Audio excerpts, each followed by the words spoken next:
and dive right into this one here. So this is the first game here, and he's playing against Miller in, what year was this? 1988.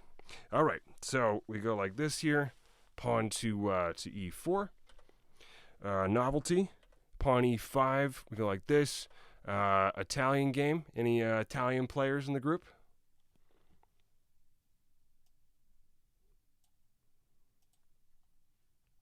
Woot woot. +1. Yep, this is a good one. You know, so as you get more advanced and everything, you kind of want to try some different stuff. But, you know, I see a lot of players that will make it to about 1100 and they never really learned the Italian opening or, like, you know, copycat chess openings. But this is a great one to learn, and it's going to give you the right stuff to focus on as you go through it, because it's the kind of opening that will reward good tactics and vice versa. So if you walk away from a game having lost it, you're not going to think, oh, I should have found this fancy positional maneuver. You're going to think, oh, I got to work on my puzzles or whatever. And that's kind of the way to go with it. All right, so Tal's playing white, and he's going to go with d4 here, and then they're going to go this way, and the author says this move here is a bit passive, and so he should have instead gone for e takes d4.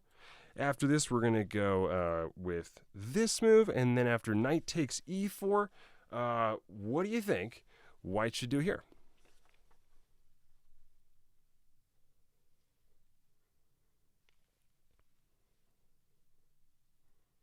Ooh, I'm so excited. This is the best turnout we've had. Yay. 27. Welcome, you guys. Yay. All right, we got some votes for queen d5 and knight g5. Yep, so knight g5 we can toss out because of this. You know, queen d5, yep, is neat. You're looking at like this square and this square. But what if you take with the bishop first? Is that better? What do you think?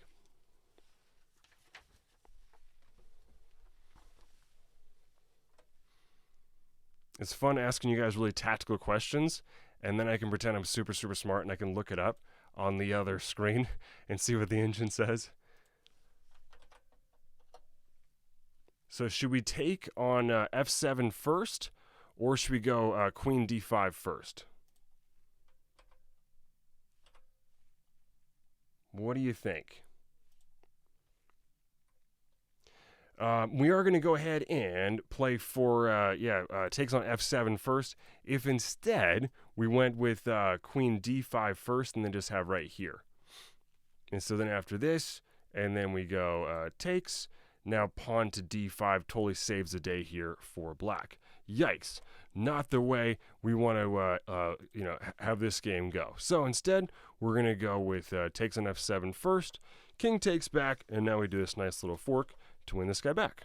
All right, so here, and then the smoke clears to reveal that white's combination has produced dramatic results. He has a pawn up, and his king's pawn is and black's king's pawn is black's king is uncomfortably placed on f7. All right. Well, now they're going to do this move, and I hear someone's mic going. Please do mute your mic so everyone can listen. After here, pawn to d5, and then we got to move the queen. Where should we move the queen to? Again, these are warm-up questions. We got some great stuff coming up. It gets much more challenging later on. Queen's got to move. Where should it move to?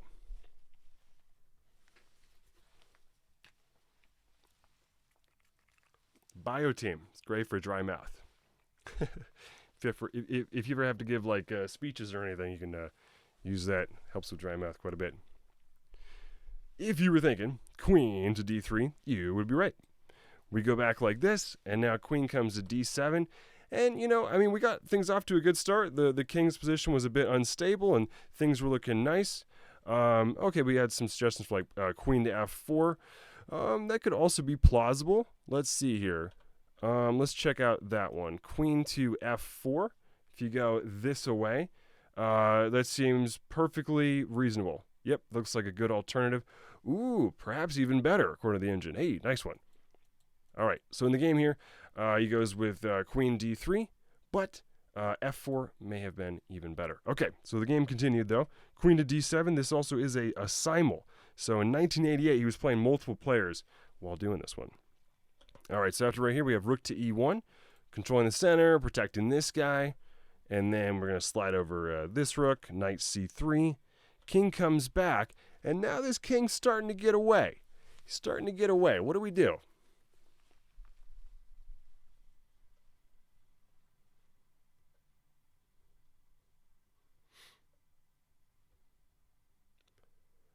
Queen to b5 is one option.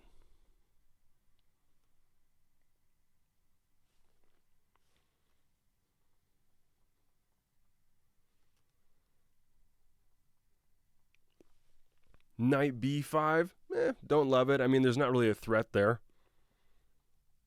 This guy's protected.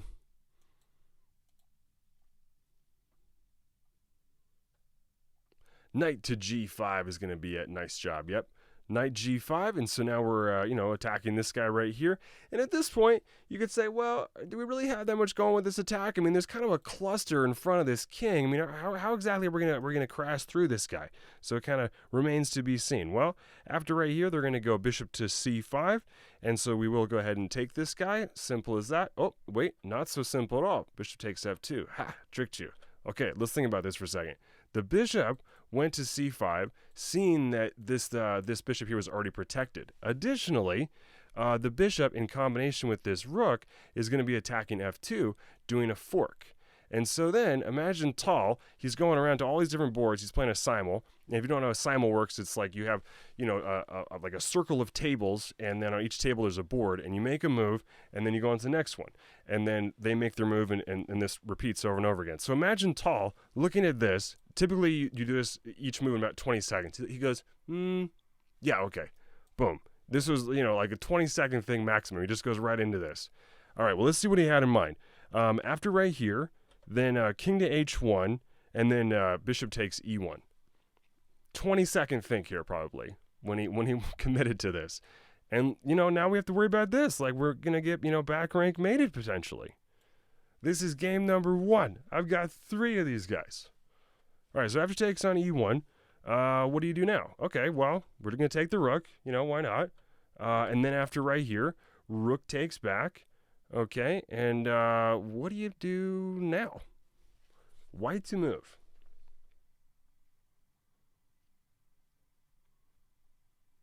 Knight to d5 like this. If you go here, then they could do this. And if you take, you get mated. So like I said, for context, in case you missed it, this is the wild game. And then the next one is more straightforward and thematic. You could maybe even say it's positional. And then you have middle ground. So this one gets wild and crazy. So you can't go on d5 here. Pawn to h3, it's a move. You could do it. I mean, you create some luft for the king, right? Bishop d2. Another plausible looking move. I do like this one. I mean, you bring in the rook. You're attacking this guy. Seems perfectly sound to me. And according to the handy dandy engine, potentially even better than what Tal played. But don't forget, we got to give him some credit. He was playing multiple games at once. According to the engine, technically, bishop e3 is supposed to be the very best, kind of consistent with what when he said a second about bishop to d2. Hey, we got to cut him some slack. He's playing 20 games right now in this game. Bishop comes out here to g5, and so we're attacking this guy here on e1. Knight comes into b4, so pow, pow. And remember, if the queen moves away too far, we're going to get mated here on f1. What do we do now? Queen e2. Yep. Not a whole lot of option here, right? Just we got to go here. Can't go to b5 because of takes, swaps, and then takes here on, or not takes, but they go down to f1 and it's mate, right? So we got to go here down to e2. And then, so after knight takes c2, all right, we can't take here because we still get mated, right? So what do we do now? We counterattack. Pawn to e6. We go like this. We're attacking the queen. And then people are saying rook takes e1. Again, technically speaking, this was better. Mikhail Tal was also known for being a very lucky player, they say. But hey, playing 20 games at once, we got to cut him some slack here. So pawn e6, he's attacking this guy, but good job. If you were thinking this, that actually is maybe a little bit better. Queen comes down this way to d6, and then now we're going to go knight to b5, attacking their queen. So this was actually the fatal mistake by his opponent. He should not have played queen to d6. Had he gone here, Tal actually might have been in trouble. All right, now things officially shift into Tal's favor, and he goes like this. Why not queen takes e6? It's good that you're keeping in mind this back rank theme, but yep, you corrected yourself there. Yep, says never mind. Yep, you see it. So yeah, if takes, then you take back and it's with check, right? But see, it's a consistent theme throughout this, and it continues to come up. If you can get this queen somewhere, deflected away from f1, you get mated. So it comes up over and over again. All right, knight into b5. Okay, we got an attack, over our own kind of brewing. We're attacking the queen, attacking here on like c7. Where's this going to go? I'll tell you where it goes. Queen to e5. A queen sacrifice, right? So that if the queen's taken, then we get mated, right? What do we do here? White to move. Free queen, but you can't take it. One move that's clearly the best here.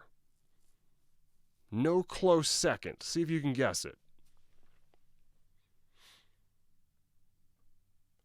This is move 20.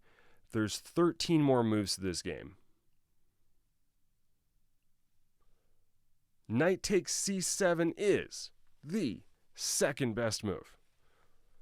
If you go knight takes c7, you're up 1.6. That's pretty good. It's pretty good.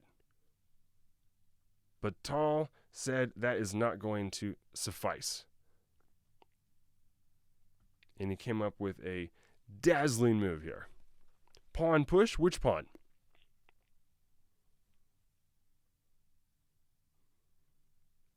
Knight c3. No, we don't want to go here.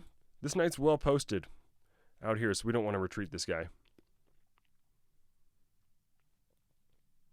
Queen to d3. If we go right here, trying to maintain guard of f1. Let's see here. Well, maybe just takes. Let's see. If you go right here, then you can also take the rook here. Everything's hanging. The queen's attacked, right? Bishop's attacked. Rook's attacked. There's back rank potential. And he's got 19 other games to play at the same time. h4 is it? Yes. All right, here we go. Pawn to h4, covering the bishop and saying, oh, you think you're going to sacrifice your queen? Guess what? I'm going to do the same thing to you. You can try taking my queen. And we go, wait a second. Black can't take the queen?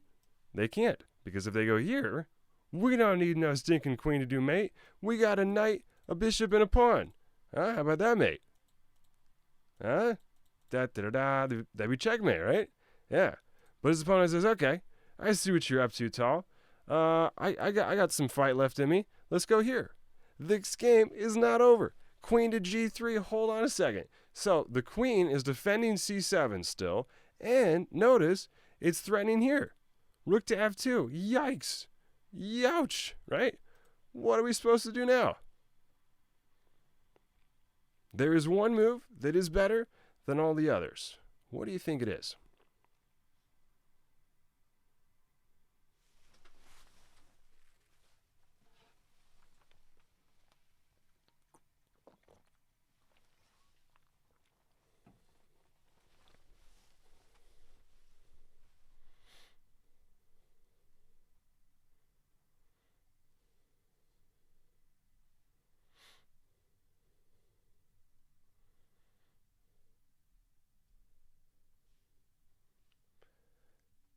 Knight to d6.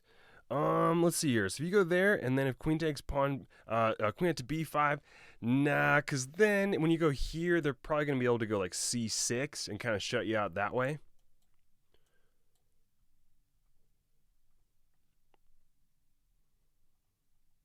Why can't we just take the knight? Yeah, because of mate on f1. Isn't this a crazy game? Huh? I told you it was gonna be crazy. Queen D3. Okay, trying to do a deflection that way. Let's see here. So that's not the move. What is wrong with that move? Let me think pensively while I look to the right for no apparent reason. What is the answer to that? You know what? It just came to me like a flash. The knight would take on A1 if you do that. So then you can't take here because the queen's protected. Yes, of course, obviously. Rook to E1, so stressful, he says. Rook to E1 is very close, but you don't want to do that because then here. So Tal, remember he's playing 20 games at the same time. He goes, yeah, you know what? Let's develop a rook. Okay, let's do that. And then he just, whoop, on to the next game.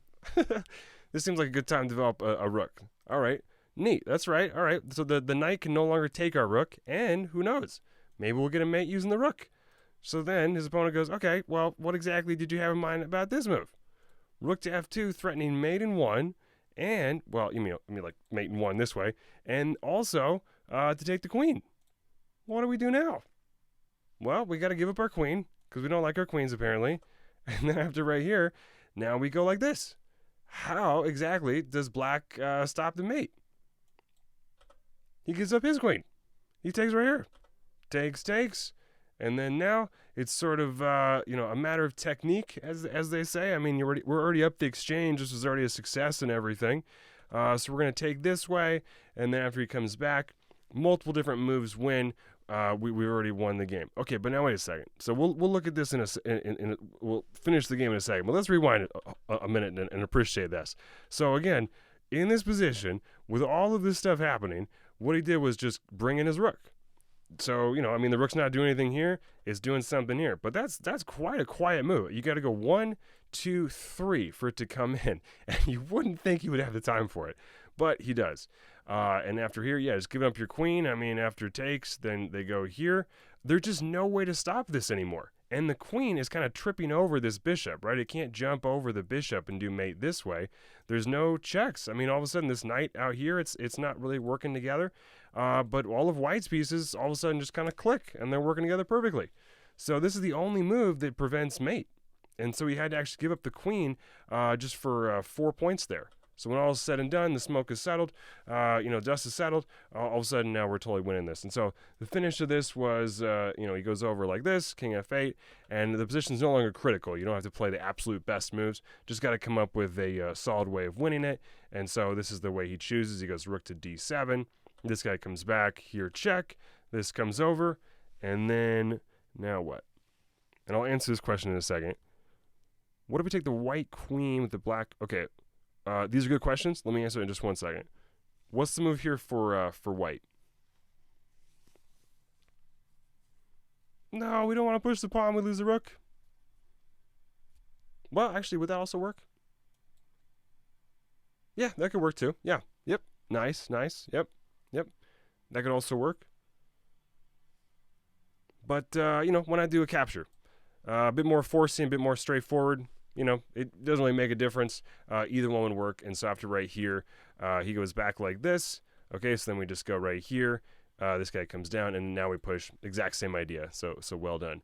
Okay, like I said, I've got 2 more games to look at, but we got some good questions in chat. Let's go ahead and check those out. All right, so what were these again? Okay, when the black queen was on G2, it was never on G2. You're seeing things. Why can't we go to queen D3? Okay, I'm trying to follow this. All right, let's see here. You put a lot of time into this question. I'm going to give you the time of day. All right, so on what move are we talking? Let's see here. So when the queen was on G2, all right, it was never on G2, but on G3, I'm going to assume that's what you meant. Why can't we go queen D3 so like right here, like on this on this turn? Because then if here, then knight takes rook. Not quite following you there. Let's see. But I'm trying. I love getting questions. I love asking questions. All right, I'm gonna figure this out. So I think you're just asking about if we deflect the queen at some point. And so on what turn were you referring to? I'll reveal the moves here. Can you reference the turn you had in mind? Queen g3 was first on g3 on this turn, so instead of d1, we could do it right now. If we go right here, I believe I addressed this one a second ago. You just take oh, okay. And then if we go there and then this, and then you're saying, why can't we just go take and then mate? Okay, yes, all right. Glad I dug into this one and asked what you were asking about. All right, so let's try it out. So if you go like this right over here, and then the bishop takes right back, just in time, they save the day. The bishop guards c7. That's good. That's good. It shows critical thinking. I like it. Good critical thinking. That's how you learn things in chess. Like if you think critically and you go, well, that sounds nice, but what about this? That's good. I got another question for the second momentum. If it's okay, I'm gonna go ahead and jump on to the next one. Yeah, let's do it. All right, here we go. Game number 2. What'd you guys think? You like that one? Did that live up to the hype of being a crazy game? Yay. Cool. All right, so then we'll go like this. All right, game number 2. This one, I would say, is quite a bit more straightforward and instructional. So I've been coaching chess for a long time, and kind of how I think about it is that some of the games are going to be a bit like crazy and kind of inspiring, and then other ones are going to be more straightforward, and you can kind of take that and learn from it that way. So that was essentially what we got out of that game, is that you're not going to go into your next game trying to figure out, oh, how can I sacrifice the queen in this crazy wild way or anything. The purpose of that game was just to spread just how awesome chess is, basically. I love playing chess, and I like to kind of make that love for the game contagious, and so that's what I was trying to accomplish with that last game. And so if you miss some of the details and you go, what about this or that or whatnot, that's sort of not the point. The point is chess is awesome, and that's a game that highlights it. This next one, though, I'm hoping will resonate with you a bit more on a strategic level, and you can kind of use the concepts from this one in your own game. This is supposed to have more application to your own games. All right, so Tal's playing white again. He's playing against the Sicilian, and in this one he's going to get a fine and dandy attack against the king over here. Let me actually foreshadow the end of the game. So he gets this. This is what we're going towards. And so the process of how this attack builds is much more straightforward and easier to follow. Like, this is something you can kind of aim for in your own games, okay? All right, so I began with the end. Now let's go back and let's see how I got to that. All right. He goes like this. The knight's attacking e4. He's going to cover the pawn to g6. Who knows what opening this is called? When you have the pawns like so. It's the Sicilian what variation? Dragon, yep. Because it looks like a dragon. All right, so I'm going to go here like this, bishop to e3, aiming typically to go pawn to f3 and then queen d2, line up a battery like this, and kind of knock out this key bishop. Good question. This game is not. Good question here. So this one is much higher caliber of play. Just kidding, it is also a simul. Okay, wow, that's interesting. So 30 games. He's playing 30 games. He was playing 30 games at once when he did this. Okay, wow, I forgot that this was also a simul game. All right, so he goes like this, bishop here to g7. We go pawn f3. This is called the Yugoslav variation against the dragon. And then here, and he's going to go ahead and go bishop c4. He could also castle. It's just another move, but he's going to bring the bishop out this way first. And then after this, knight comes back to d7. The author says, Black has enjoyed excellent results in other games with his rare sideline, so he decides to use it here. And what he is going for is to try to trade his knights for white's bishops. And you got to be careful what you wish for, because while black is able to get that to happen, he loses a lot of time in the process. White, on the other hand, is going to waste no time at all and just launch an attack straight away, showing that he knows fully what he's going to do. He says, yep, I'm going to castle queenside and come at you with this pawn avalanche.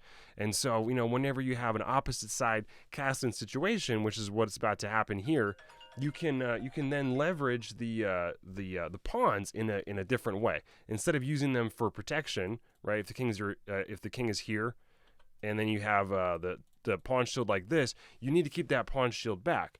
Well, if it's flipped, then it turns into more of like an attacking asset, and so that's how Tal's going to use it. All right, so Black's going to continue with his plans to take down these bishops, and that's why I said be careful what you wish for, you know, because there's a serious downside to it, and that's he's going to lose a lot of time. But there is some bite to this. He's not going to get just one bishop. He's actually going to get both. So after right here, knight to c4, he's doing a fork, and he is going to get this one and this one. All right, well, queen to e2, and then he takes this way. What if he had gone here? Tal gave him a chance to take this b2 pawn. What was his plan if the knight had gone to b2? What do you think?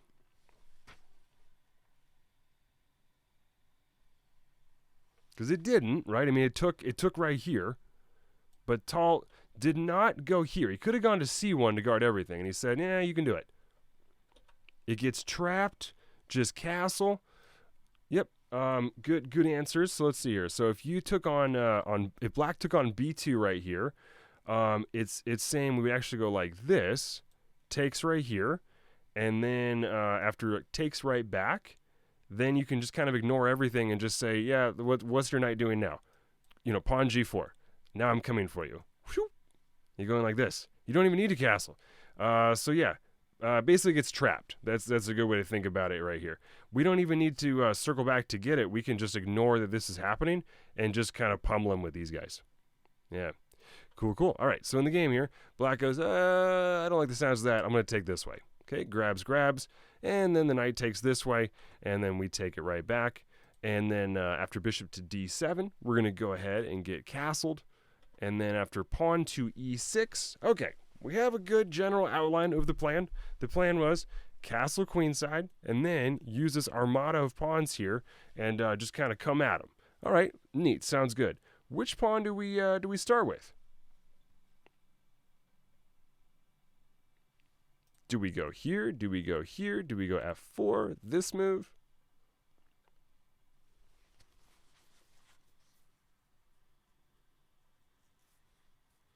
There is one pawn push that is better than the others.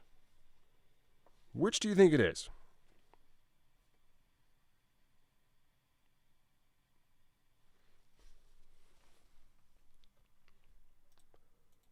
Let's see here. Lots of votes here. G4, H6, H takes. Lots of votes. Anyone say F4? 1 or 2 votes for F4. If you said pawn to F4, you are correct. This is the best one to start with.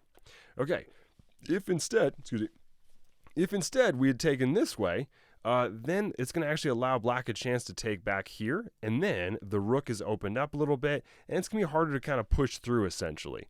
And so it's still a good attack. It's just not going to be quite as strong, by a small margin. It's still a playable move, just not as good. And so then G4, if you go for this, unfortunately, Black could play a really nice defensive move right here. Boom, G5. And then you can't really open up these files anymore. So you'd be stuck that way.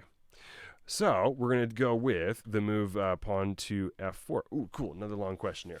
When taking the Black Knight, why is it better to take with the a2 pawn, leaving the file open instead of c2?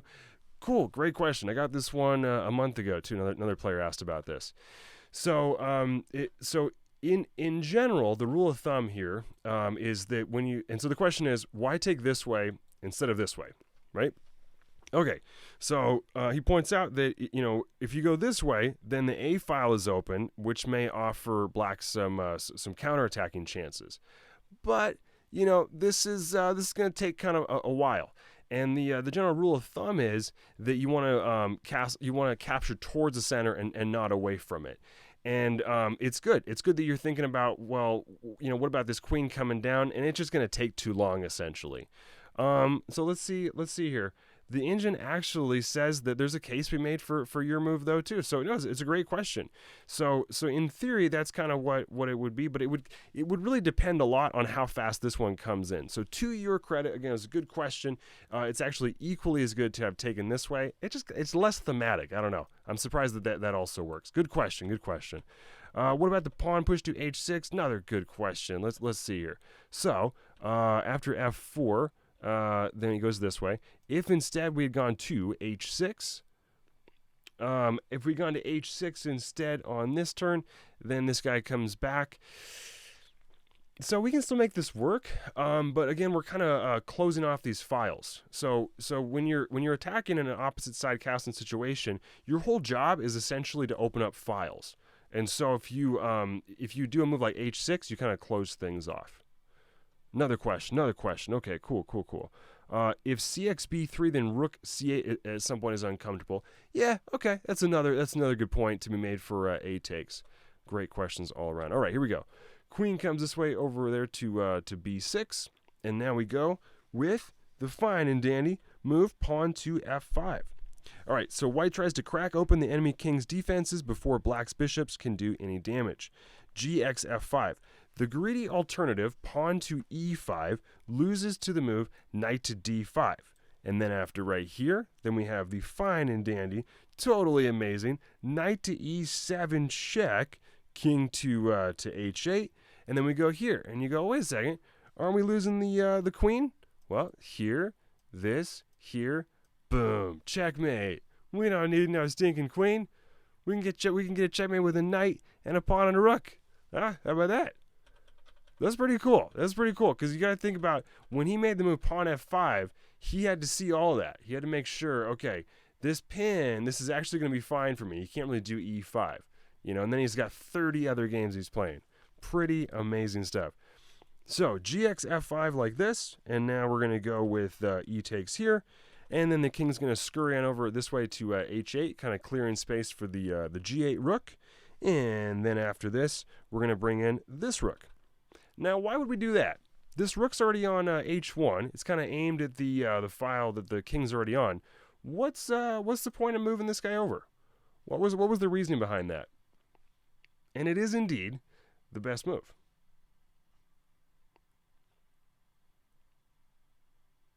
Right? Because I've been harping on this point for a while. I've been saying, we're attacking the king. That's what it's all about. Isn't the rook already doing that?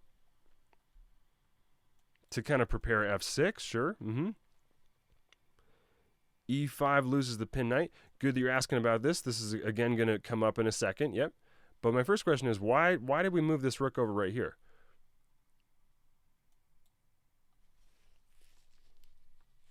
Wasn't it already in a good position? Gary Kasparov said there's only 5 real chess players, in the world, and the definition that he provided of a real chess player was someone who knows where the pieces should go. And so, how did Tal know that this rook should go over here? Seems like it's already on the right square. There we go. That's the answer I was looking for. Yep. It's already done its job on h1, right? I mean, we already used it to support this pawn, and so although technically it's on the exact same file as the king, strategically it no longer makes sense for it to be there. So that's why we move it over. Good answer. All right, so after this way, now they're going to take on d4. But now wait a second. Okay, hold on. This pawn e5 move, doesn't this just win the knight? Well, after this right here, now what do?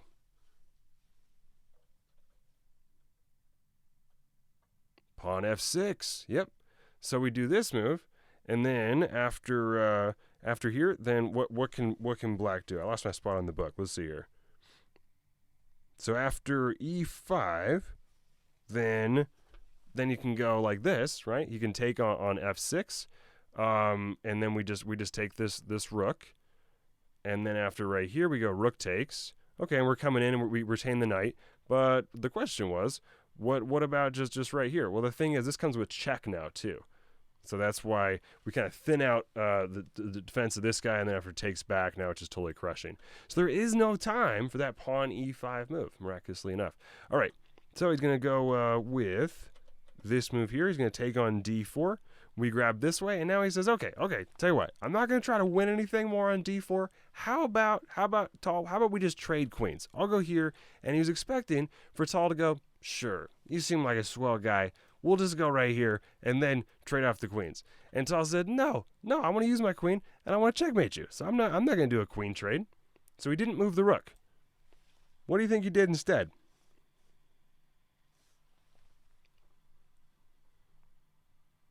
Pawn f6, pawn push.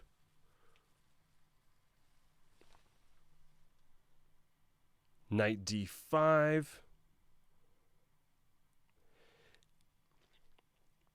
No, because if you go here, then the queen can take.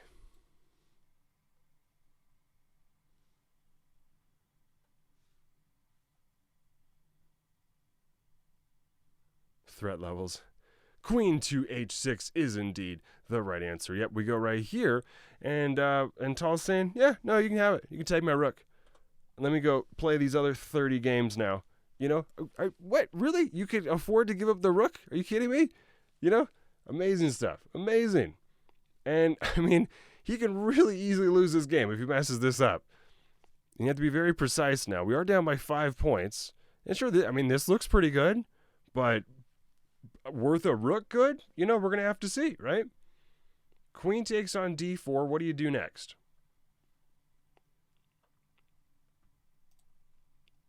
Pawn f6. Queen f6. What do we think?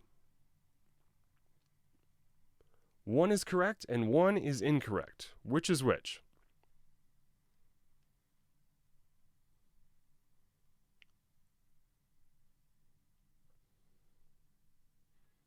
Queen f6 is correct. Yep, if you go pawn to f6, now they're going to have the chance to defend it in a couple different ways. They can either use their queen, or they can also deploy the rook, right? And that's going to guard g7, and then we're going to be at a big loss right there, right? Okay, so we go queen here to f6, and then his opponent probably said, hey, would you like a draw? Because now we can take a draw if we want. We can go like this, and then here, and then like this, right? This is a draw. And Tal said, nope. I'm not going to do a draw because I have come up with this fantastic move, which is blank. What do you think? h6 runs into queen g4, which can also work. This also would work.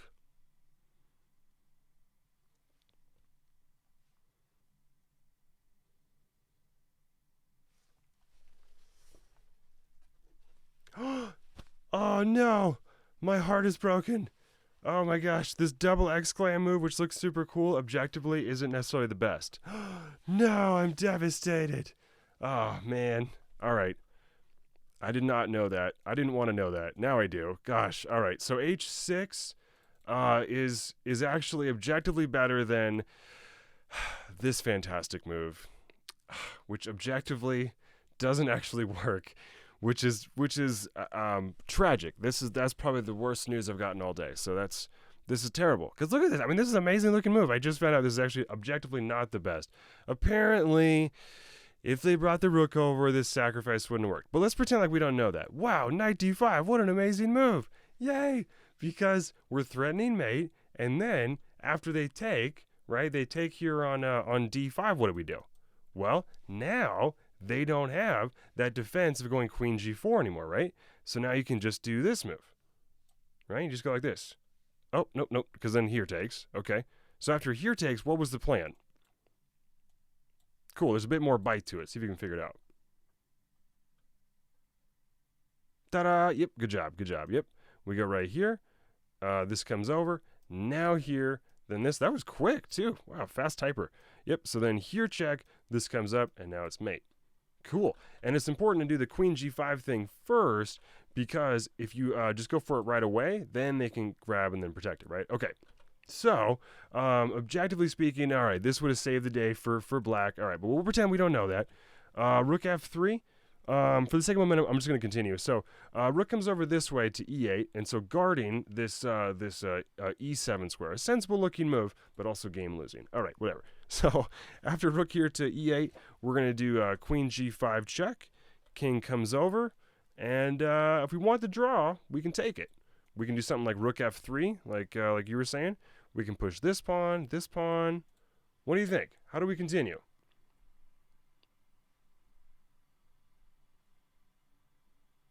Take a guess. Odds are good that you can be right because there's more than one plausible answer here. But style points if you can guess the one that Tal actually played. Knight f6. We have h6, this move. Rook f3. What do you think?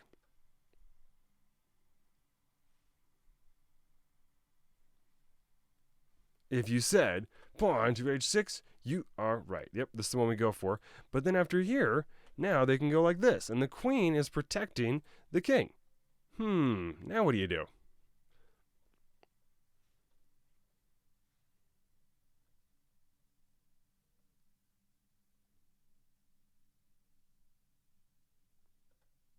f6, knight f6.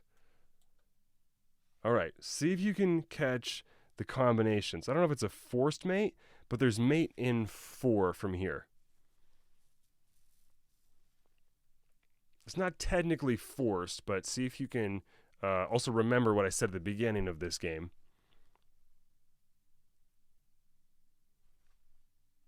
And I'm not loving the knight f6 move. I think if you go here, so it looks like the idea is to guard maybe against g8, right? But the rook can also still just go here, and then after we take, this rook takes and still guards, right? So we do this move. Pawn to f6. After this, the rook's going to come on over this way. Hey, there we go. Look at that. Hey, you got it. Nice job. Yep, good one. Good one. Yep, exactly. Queen, g7, check. And the rook goes, well, I moved to g8 so I could take you. What are you doing on g7? Chomp, chomp. King comes over, and then we do this. Checkmate. Ooh, pretty cool, huh? Hey, nice. Yep, good, good, good. What do you guys think? Game number 2. Was that one more instructional, right? It was more straightforward. That's more of a plan you can follow, right? The last one, it was like, oh, queens are hanging. This is happening. We got to do h4 so that the queen's got to give itself up with this. Like, that was all wild and crazy, right? This one, this is more straightforward. This one was like, okay, we're going to castle queen side because they're king side. Then we're going to use our pawns, do like a pawn avalanche, and rock 'em, sock 'em that way, right? What do you guys think? Good game? You like that one? That was game number 2. I still got one more. Cool. Yeah, what was something that stood out to you guys before we go on to the next one? What was something that stood out to you that maybe you didn't know before that's going to help you in your future games? I do not have confidence in intentionally sack a rook. Yeah, me neither. Oh, my goodness. That was a crazy moment, right? Knight d7 is an interesting idea. Okay, cool. Kind of making a case for what the opponent did in a way, right? Yeah, because, I mean, it didn't work in this game, but it could in other games, right? Yeah. So one thing that stood out to you was knight d7 looking to win both the bishops for these knights. Sacrificing time, saying, okay, I'll give you a head start on this attack against my king, but I get both your bishops. And Tal said, deal. Anything else? What else stood out to you guys from this game? Capture towards the middle is new for you. Okay, nice.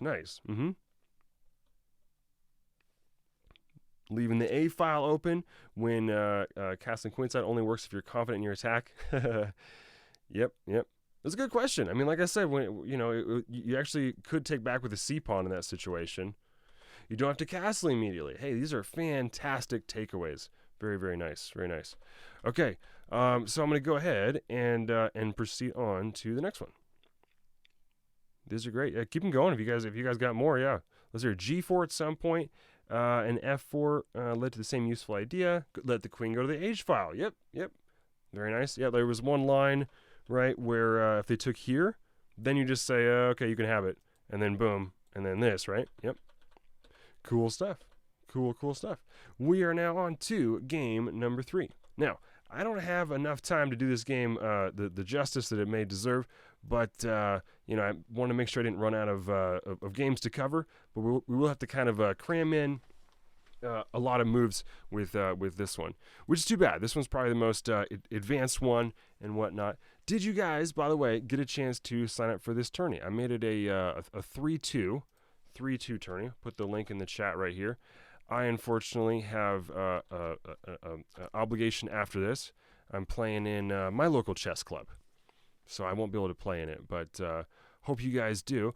What? Oh my gosh, it's starting in 90 seconds. That's right. I knew that. Okay, good. So that's fantastic. So I can play 1 or 2 rounds myself. I made it a Swiss. No time for this third one. Okay, that's all right. By the way, this is, I'll share the Lee Chess study with you. Check this out. This is from the Winning Chess Tactics book by Yasser Sirwan. And so that's where I get those games from. And so, check it out. This is what the book looks like right here. And so if you like these ones and you want to see more, you can check it out. And these are just the games. I mean, it's really a solid book. Like, he talks about, different tactical themes and examples of those and everything. So cool stuff. Blitz kills your ideas. Yes, right, yep. Yasser is great. Yep, absolutely. Yep. All right, so did I join this one? All right, here we go. 40 seconds. Best of luck, you guys. And, if you don't want to play, you can also just watch and everything. Ooh, okay, cool. I got some competition. That's what I'm talking about. All right. 2279, 2209. All right. Here we go. I'm excited. Oh, it's a Bobby Fischer quote. Oh, okay, nice. Yeah. You're going to watch. All right, nice. Yep. Did you guys like the lesson? Learn lots of stuff? Have lots of fun? Yep. Yay. Yeah, I love coming out and doing this. It's fantastic. It's like a highlight of my month for sure. Good luck in your rounds. If you're playing a game, probably recommend just muting your mic. But I'm gonna chat while I play here. So if you're just spectating, you got something to do. Great seeing you guys play chess. I'll catch you later. All right, so another one bites the dust here. Oh, just in time, Grim Reaper plays his move. All right, cool. Here we go. Good luck.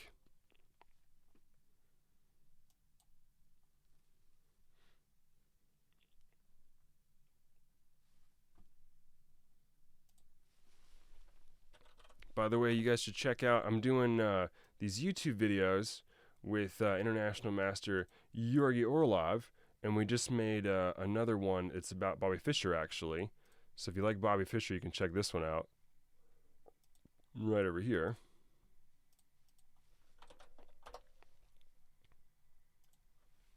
Ooh, this move. Okay. I have a little special concoction against this one.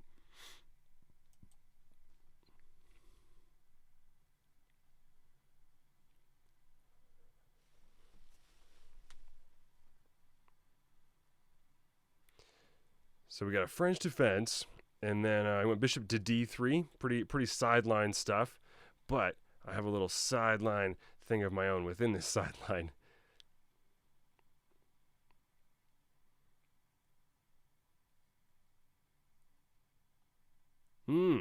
Okay. Interesting move. I may not be able to do my sideline thing now.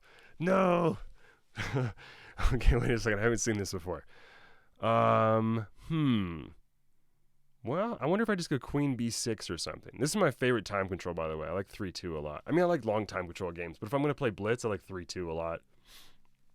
Because I can think for a long time in the opening and then catch up later on.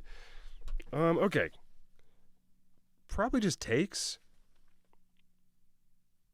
And then here, probably that's why you don't see bishop e3, because I'm just going to be forcing white to okay, all right, neat.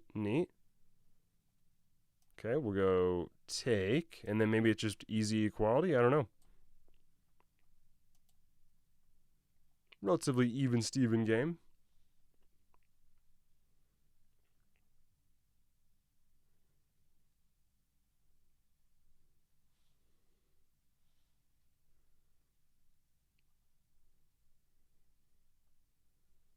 We also had a record turnout today.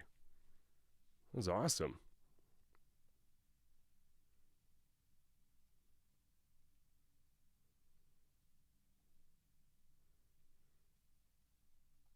So I've got the 2 bishops. Oh, yeah? Okay, cool. Well, thank you to whoever set that up. Yeah, the last 2 weeks we've had like over 20, so that's been really, really awesome. And then I'm thinking like pawn c5, and then the bishop comes out this way.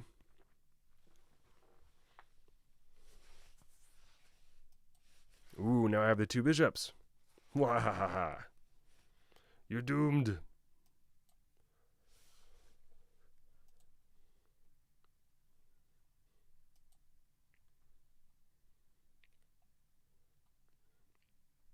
Okay, and then maybe here I get. Oh, this is neat. I get both these kind of open files. Well, not so open, right? Because you just go here, but and then these bishops are both going to be on the long diagonals. Usually, you don't want to be that symmetrical about it. So, let's see here. What else can we do? I probably do just want to go this way, and then maybe just like king e7. Knight comes in this way. Then I got to retreat this. Oh, what am I saying? Now I just take the knight. Okay, and then I wonder. Oh, it'd be great to get rid of this pawn. If I go pawn h4, that could be helpful. If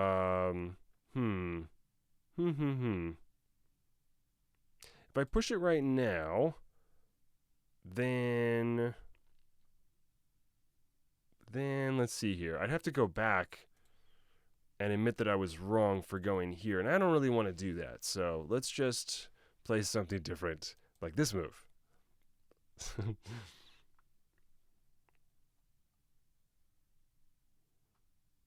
But yep, it was lots of fun. Hope you guys are playing lots of chess. Make sure to do lots of puzzles. You know, they say 20 minutes of puzzles 5 times a week makes a huge difference. It's kind of like exercising, sort of the same thing. You don't necessarily need to do 5 hours of puzzles all the time or whatever. And just 20 minutes a day is actually going to be a lot more beneficial than one big burst. You know, so do try to regularly practice doing puzzles. Pawn h4. Woohoo! All right, now this is way stronger. Yay! And then, yep, I will be posting this one on my YouTube channel, so you guys can check that out as well. Yeah, my best videos are these lessons, and then also the lessons I do with International Master Yuri Orlov. So be sure to check out both of those. Let's see here. Pawn f4. Just go like this.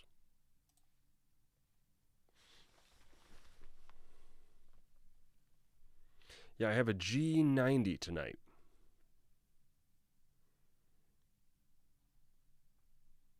What's this knight doing? What is this?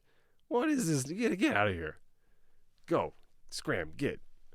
Now I'm coming for you. Mwahaha. What was this knight move? Oh, okay, wait. Should I be scared? Probably. Okay, we'll do this. Okay, this was a good idea. All right, because now when here he's also going to be able to take on f7 in a second. Nice. That was clever. That was clever. But did you think about this double check? Because I did several turns ago. Wink, wink. Just thought of that now. So this goes here, and then we take on. I don't think that check did anything, come to think about it. I might have just helped your king get to the center. Well, you're kind of blocking this rook now. We got a close one. I should probably focus and take this seriously. Plenty of time, though. 9 seconds. I got this. Okay, we go like this. Ooh, also attacking here now. Yay. King c3. What? All right.